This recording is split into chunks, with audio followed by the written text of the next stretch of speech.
Good afternoon, Baker Bear family, and welcome to another episode of the Bear Den.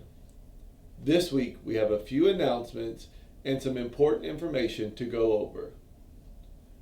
First off, please continue to follow the guidelines and expectations that students should not be dropped off or arrive at school until 7:45. We allow students to enter the gym at 7:45 and then send them to breakfast at 8. First period tardy bell is 8:30. Parents, please continue completing the COVID check protocol each morning. If you feel your student is showing multiple symptoms, please keep your student at home and contact Nurse Moy at 281-604-6876. We have 2 weeks left in the fourth 6 weeks or the first 6 weeks of the second semester. Please start looking with your students at their grades and home access. If your account is not set up, please call the front office at 281-604-6800. Parents, we have had multiple laptops turned in with a lot of damage to the screens and missing keys on their keyboards. Please have a discussion with your student about taking care of their devices. Now to our weekly interview. This week we have the honor of interviewing Superintendent Dr. Jackson. Good afternoon, Baker Bear family. Today we have Dr. Jackson sitting in our interview. Dr. Jackson, to start off, tell us about your educational background, where you came from, and how you got to LaPorte. Certainly, and I'm certainly glad to be here, and thank you for having me today.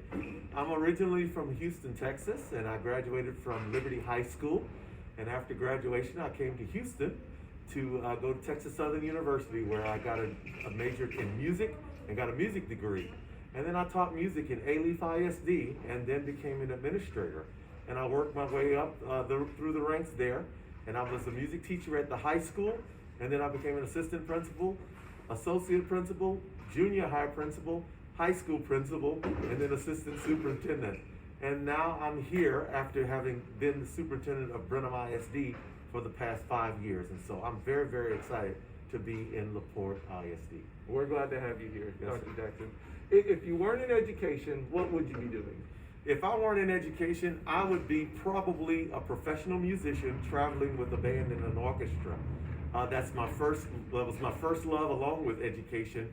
And I think it's just second nature to me, and I certainly always enjoy performing music for audiences.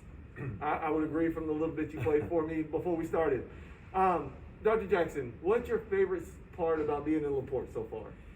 Honestly, it has to be that the people are just so kind. Everybody has been very kind to me and my family and welcoming. It's just been a pleasure to get to meet and greet people as I go to the basketball and football games and visit various campuses. I get great joy in meeting people and watching young children grow and develop and become who it is that they want to be in life. Very good. I agree with LaPorte being a family. What has education done for you? I think education is still the great equalizer. I grew up very poor, and we didn't have a lot of material possessions, but what education has done for me, it's allowed me to explore the world, it's allowed me to travel the world, it's allowed me to get a better understanding of the world. And that's what I tell young people all the time. Once you have an education, no one can take that from you. It's better than money, it's better than silver and gold. Education is better than all of those things. Well, thank you, Dr. Jackson, for sitting in and answering these questions. Is there anything else you'd like to add? I'd like to just add, today is a great day to be a Bulldog. Yes, sir. Thank you. Thank you, parents, staff, and students of Baker 6th grade for watching. Have a safe weekend, and we will see you at school on Monday.